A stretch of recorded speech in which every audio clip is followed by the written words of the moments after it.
Episode की starting में बताया जाता है कि जब किसी चीज को केयर से रखा जाता है तो उसके अंदर सोल आ जाती है, लेकिन कचरा उसका क्या होता है। ह्यूमंस को फर्क नहीं पड़ता, वो बस कचरा निकाल देते, बिल्कुल उन लोगों की तरह जिनकी सोसाइटी में कोई वैल्यू नहीं होती। हम देखते हैं वेल सिटी, जहाँ एक छोटे बच्चे की डॉल टूट जाती है। उसकी माँ उसे नई डॉल लाने का वादा करती है और पुरानी डॉल को कचरे में फेंक देती है। वहीं सारा कचरा चला जाता है एक ट्रांस फैसिलिटी में, जहाँ एक लड़का रूडो उस कचरे को सीक्रेटली ट्रैक कर रहा होता है।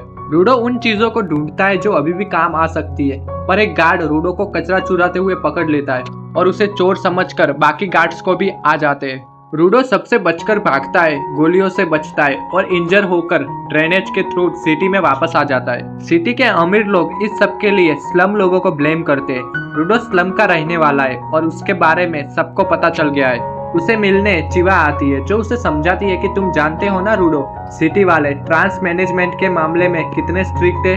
पर रूडो के लिए ये सब सिर्फ पैसे कमाने का नहीं, बल्कि वैल्यू वाली चीजों को बचाने का काम है। बचपन के कुछ लोग रूडो का मजाक उड़ाते और चिवा से कहते हैं कि उससे दूर रहे। ये एक सीरियल किलर का बेटा है, लेकिन चिवा कहती है मुझे भरोसा है तुम अपने फादर जैसे नहीं हो, और रूडो शर्मा जाता है। चिवा को एक पुरानी डॉल पसंद आ जाती है जो रूडो उसे देने जा रहा होता है, लेकिन तभी चिवा की माँ आ जाती है और उसे खींच कर ले जाती है।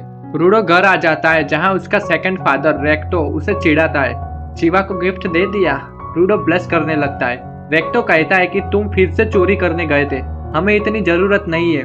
रूडो कहता है लेकिन मैं पकड़ा तो नहीं गया ना। रेक्टो उसकी चोट को देखकर उसके लिए ग्लव्स लाता है जो कि पेन को कम करते हैं। इस दुनिया में कोई मेजर क्राइम करता है तो उसे दब पीठ में फेंक दिया जाता है, और रूडो के असली फादर के साथ भी यही हुआ था। अगली सुबह रूडो चिवा को डॉल देने जाता है, तभी पता चलता है कि किसी को आज दब पीठ में डाला जाएगा। चिवा आकर कहती है रूडो प्लीज कभी गलती मत करना, मैं तुम्हें उस पीठ में यानी गड्ढे में गिरते हुए नहीं देख सकती, अब से हम पीठ को गड्ढा कहेंगे। रूडो शर्मा जाता है, चिवा एक्सीडेंटली उसे प्रपोज कर देती है।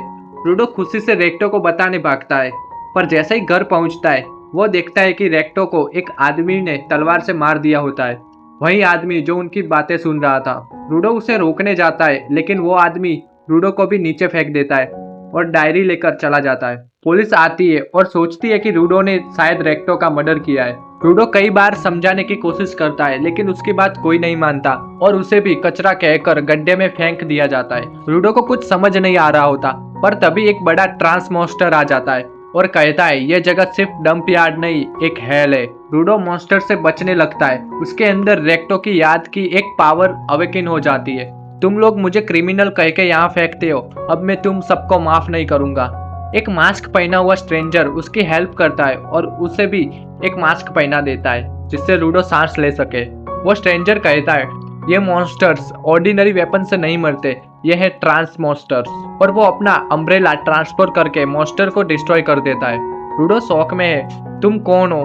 मेरा नाम एंजिन है और मैं एक सिंपल क्लीनर हूँ। रूडो बेहोश हो जाता है और उसके पास्ट फ्लैशबैक दिखाया जाता है। ऑब्जेक्ट में सोल होती है अगर तुम उन्हें केयर से ट्रीट करो तो। वापस होश आने पर एंजिन रूडो को ले जाता है और बताता है तुम जिस जगह पे आए हो उसे स्पीयर कहते हैं और वो आसमान में रहता है और अभी वापस जाना पॉसिबल नहीं है। रूडो जिद करता है वापस जाने के लिए, तो एंजिन उसे इस दुनिया के बारे में और पावर्स के बारे में बताने लगता है। एक जगह रूडो को लोग हेल्प करते दिखते हैं, लेकिन वो सब एक ट्रैप होता है। स्पीयर के लोग हमें कचरा बेचते हैं और हम उनसे नफरत करते हैं। रूडो को टॉर्चर करने लगते हैं, लेकिन रूडो उन्हें चैलेंज करता है, तुम्हें लगता है तुम मुझे जैसे चाहे ट्रीट कर सकते हो, अब देख मैं क्या कर सकता हूँ। रूडो अपनी चेन से आजाद हो जाता है और उसकी पावर एक्टिवेट हो जाती है। जो लोग ऑब्जेक्ट में सोल डालते हैं उन्हें कहते हैं गिवर्स। सब शौक में है क्योंकि एक स्पीयर का बंदा भी गिवर बन गया है। वो लोग रूडो से उसकी चेन छीन लेते हैं, पर रूडो एक टायर में भी सोल भर देता है। एंजिन खुश हो जाता है, तुम एक से ज्यादा ऑब्जेक्ट के अंदर सोल डाल सकते हो, तुम सच में स्पेशल हो। रूडो सबको हरा देता है, लेकिन ज्यादा पावर यूज करने की वजह से उसके नाक में से खून निकलने लगता है। एंजिन फाइनली कहता है मैं तुम्हें इस दुनिया, पावर और क्लीनर के बारे में सब कुछ बताऊंगा, बस तुम्हें क्लीनर ज्वाइन करना होगा। लेकिन रूडो मना कर देता है। और गाइस इसी के साथ ये एपिसोड खत्म होता है। और अगर आप चाहते हो कि मैं नेक्स्ट एपिसोड कंटिन्यू करूं तो कमेंट में जरूर बताना। तब तक के लिए बाय बाय, सायोनारा।